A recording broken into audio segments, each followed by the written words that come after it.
பரந்தூரில் விமான நிலையம் அமைப்பதை மத்திய மாநில அரசுகள் கைவிட வேண்டும் என தாவேக தலைவர் விஜய் கூறியதற்கு அவர் அப்படித்தான் பேசுவார் என்றும் வேறு என்ன செய்வார் என்றும் வனத்துறை அமைச்சர் பொன்முடி கூறியிருக்கிறார். அரசியல் இப்ப வனத்துறை பத்தி கேளுங்க, அதுக்கு அப்புறம் பேசி அவருக்கு அப்படித்தான் பேசுவாரு, வேற என்ன பண்ணுவாரு.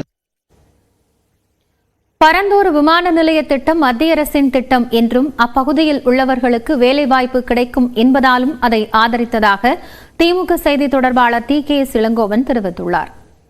விமான நிலையத்தை பொறுத்தவரை இது ஒன்றிய அரசு கொண்டு வருகிற திட்டம் இருந்தாலும் கூட அந்த பரந்தூர் விமான நிலையத்தின் அங்கே அமைவதன் மூலமாக பல்வேறு தொழிற்சாலைகள் அந்த பகுதியிலே வருவதற்கும் பல்லாயிரக்கணக்கான இளைஞர்களுக்கு வேலை வாய்ப்பு கிடைப்பதற்குமான வழிமுறைகள் ஏற்படும், பல்வேறு நன்மைகள் இருக்கும், பலர் தொழிற்சாலை அங்கே துவங்க வருவார்கள் என்கிற அந்த எண்ணத்திலே தான் அதை நாங்கள் அனுமதிக்கிறோமே தவிர மக்களுக்கு எதிராக செய்யவில்லை. பரந்தூர் விமான நிலையத்தை பொறுத்தவரை ஒரு சில இடங்களை உரிய விலை கொடுத்து அங்கே உள்ள மக்களிடம் வாங்கி அதை அமைக்கிறார்கள். எனவே அதனாலே தான் நாங்கள் அதை தடுக்க முடியவில்லை. ஏகனாபுரம் மக்களை விஜய் சந்தித்ததில் தவறு எதுவும் இல்லை என்று மதிமுக எம்பி துரை வைகோ தெரிவித்துள்ளார். அரியலூரில் செய்தியாளர்களிடம் பேசிய அவர், ஏகனாபுரம் மக்களின் கருத்தை விஜய் ஊடகம் மூலம் தெரிவிக்க வேண்டும் என்றார். பரந்தூர் பகுதியில் பொறுத்த வரைக்கும் அங்கே இருக்கிற சில கிராமங்கள் பொறுத்த வரைக்கும் அந்த நில கையகப்படுத்துறதுல அந்த கிராம மக்களுக்கு ஒரு எதிர்ப்பு இருக்கு.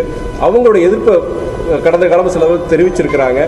அந்த மக்களுடைய கருத்துக்களை கேட்கறதுக்காண்டி ஒரு சகோதரர் விஜய் அந்த இடத்துக்கு போறாரு. அது தவறு கிடையாது. தமிழக அரசு பொறுத்த வரைக்கும் அதுக்கு உண்டான ஒத்துழைப்பை கொடுத்திருக்கிறாங்க. சகோதரர் விஜய் போறது தவறு கிடையாது. ஒரு அரசியல் இயக்கத்தின் தலைவர் அங்க போறது தெரியாது. அந்த மக்களுடைய கருத்துக்களை கொண்டு போய் நீங்க பத்திரிகை உங்களை மாதிரி பத்திரிகை மூலியமா அதை பிரதிபலிக்கிறது தவறு கிடையாது.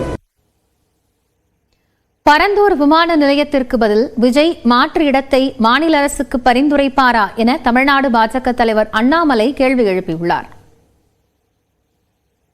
Among the major Indian airports, the cities, Chennai is a very congested airport because we are just about 1,000 acre.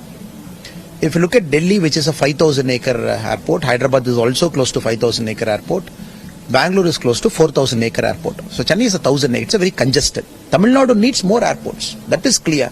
Else Tamil Nadu can never become a $1 trillion economy. I'm sure when new politicians like Mr. Vijay, they go and meet with villages, they have all this. They should have all these things in mind. Or what is the alternate site Mr. Vijay is proposing? A politician cannot simply go and say, I don't want this. What are you proposing as the alternate site? Does Mr. Vijay or the Tamilnaga Vetri Kalagam have some other site in mind? Do they want to propose to the state government to consider this? Then we can comment.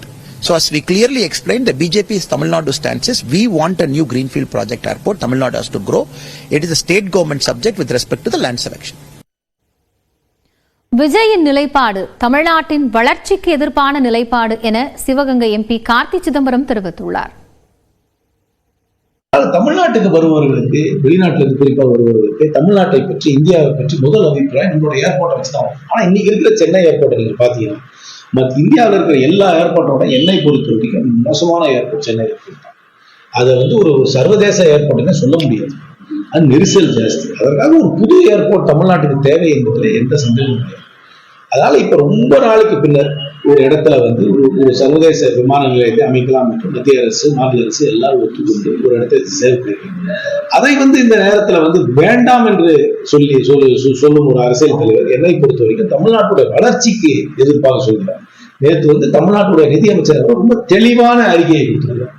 எதற்காக அந்த airport நமக்கு தேவை, எப்படி அந்த ஏர்போர்ட்ல சுற்றுச்சூழலை மதித்து அந்த ஏர்போர்ட்டை கட்டப்போம், அதுக்கப்புறம் அந்த எல்லாம் பாதிக்கப்பட்ட மக்களுக்கு என்ன விதமான நஷ்டஈடு, சந்தை விலையை விட அதிகமான அளவு நஷ்டஈடு கொடுக்கறதுக்கும் நிலையை சொல்லுங்க. அந்த விளக்கத்துக்கு அப்புறமும் போய் இந்த ஏர்போர்ட்டுக்கு நான் எதிர்ப்பு தெரிவிக்கிறேன் அப்படின்னு சொல்றது என்னை பொறுத்த வரைக்கும் தமிழ்நாட்டுடைய வளர்ச்சிக்கு எதிர்ப்பான ஒரு நிலையானதை நான் பார்க்கிறேன். மக்களோட முதல் முறையாக அரசியல் சந்திக்கிறேன். ஒன்றும் இல்லைங்க.